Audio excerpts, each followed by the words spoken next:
जय हिंद। तो आप सभी का फिर से स्वागत है हमारे YouTube चैनल बिहार एजुकेशन पाठशाला में। इससे पिछले वाले वीडियो में हमने आपको सिंधु सभ्यता के बारे में पढ़ाया था और साथ ही पाषाण काल के बारे में हमने आपको पूरी डिटेल्स में बता दिया है। अब आगे हम लोग कुछ सभ्यताओं के बारे में देखने वाले हैं। तो आइए हम लोग देखते हैं कि विश्व में और कौन कौन सी सभ्यता जो थी वह बसी हुई थी। तो आइए हम लोग देखते हैं। तो पहला है मेसोपोटामिया की सभ्यता। पहला कौन सी सभ्यता है? तो है मेसोपोटामिया की सभ्यता। याद रखिएगा, यह विश्व की सबसे पहली सभ्यता थी। यह सिंधु सभ्यता से भी पहली सभ्यता थी। कौन? मेसोपोटामिया की सभ्यता। इसका विकास जो था वह 10,000 ईसा पूर्व में हुआ था। कब हुआ था? 10,000 ईसा पूर्व में। यह विश्व की सबसे पहली सभ्यता थी। इसका विकास जो था इराक के टिग्रिस और यूफ्रेटस नदियों के बीच में हुआ था। मतलब कि जो इराक में दो नदी थी जिसका नाम था टिग्रिस और यूफ्रेटस, उनके बीच में इस सभ्यता का विकास हुआ था। तो किसका? मेसोपोटामिया की सभ्यता का। इन नदियों का आज का नाम है अजला फरात। क्या नाम है? अजला फरात। इन दोनों नदियों का नाम है। इस सभ्यता का मिट्टी जो थी वह है बहुत ही उपजाऊ थी, मतलब कि अत्यधिक उपजाऊ थी। और इस सभ्यता के अर्थव्यवस्था का मुख्य आधार जो था वह कृषि था। क्या था? कृषि। इस सभ्यता के मंदिरों को जिगुर्द कहा जाता था। मतलब कि इस समय के जो मंदिर जो थे वह उसको जिगुर्द नाम से जाना जाता था। किस नाम से? जिगुर्द से। यह सभ्यता जो थी वह 4 भागों में बटी हुई थी। कौन सी सभ्यता? तो है मेसोपोटामिया सभ्यता जो थी वह 4 भागों में बटी हुई थी। पहला था सुमेरियन की सभ्यता, दूसरा बेबीलोन की सभ्यता। बेबीलोन में ही झूलता हुआ बगीचा है। झूलता हुआ बगीचा जो है बेबीलोन में है, जो कि इराक में है। तीसरा है असीरिया की सभ्यता। कौन सी है? तीसरी असीरिया की सभ्यता। और चौथी जो है वह है कैल्ड्रिया की सभ्यता। जो मेसोपोटामिया की सभ्यता जो थी वह इन 4 भागों में बटी हुई थी। ऐसा कहा जाता है कि इस सभ्यता का अंत जो था वह सिकंदर ने कर दिया था। किसने किया था? सिकंदर ने। इसके बाद वाली सभ्यता जो थी वह पीली नदी की सभ्यता थी। कौन सी थी? पीली नदी की सभ्यता। तो इस सभ्यता का विकास जो था वह 5,000 ईसा पूर्व में चीन में हुआ था। कहाँ हुआ था? चीन में। इसकी विकास जो थी वह चीन में हुई थी। कब? 5,000 ईसा पूर्व में।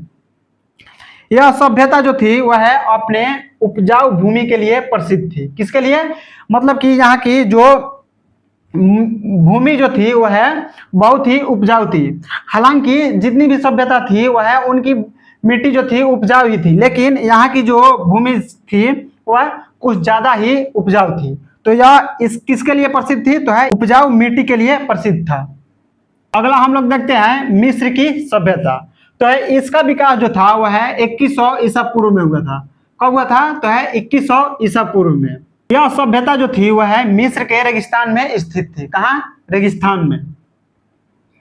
इसे नील नदी का देन कहते हैं। मतलब कि यह सभ्यता जो थी वह नील नदी की वजह से बसी हुई थी, इसलिए इसे नील नदी का देन कहा जाता है।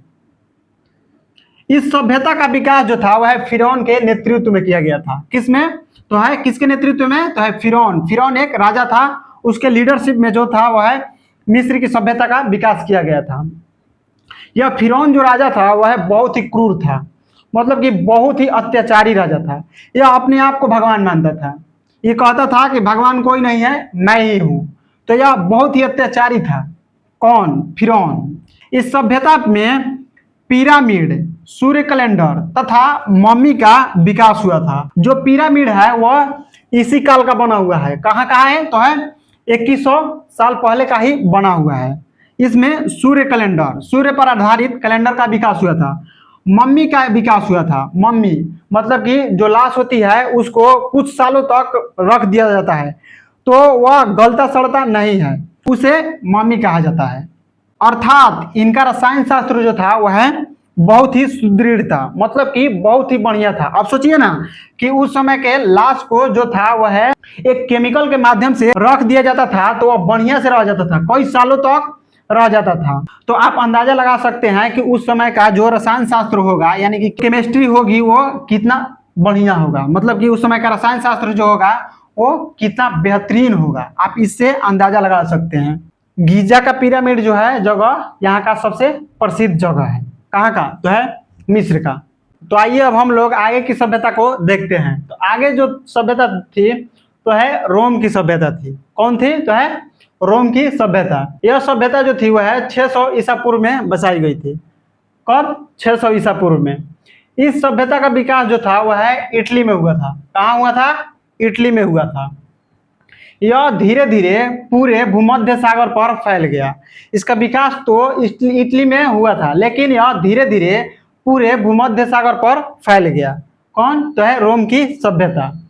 इस सभ्यता के अवशेष आज भी सुरक्षित रखे हुए हैं, जो पर्यटन के लिए रखा गया है। मतलब कि जो पर्यटन को आकर्षित करता है, मतलब कि पर्यटन लोग जो थे वह इसको देखने के लिए आते हैं। इस सभ्यता में दो बड़े राजा हुए। एक का नाम था जूलियस सीजर और दूसरे का नाम था अगस्टस। इन दो राजाओं का नाम याद रखिएगा।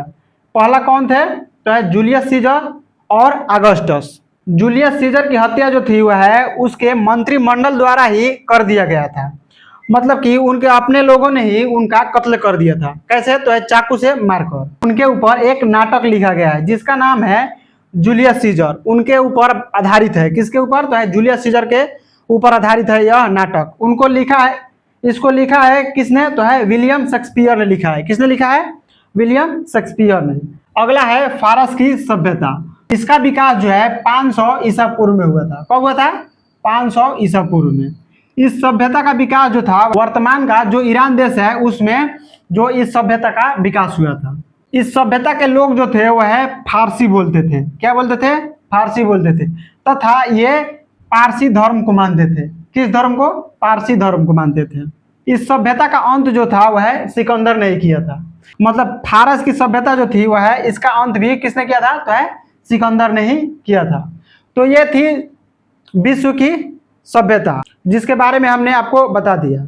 मिलेंगे नेक्स्ट वीडियो में, तब तक के लिए जय हिंद।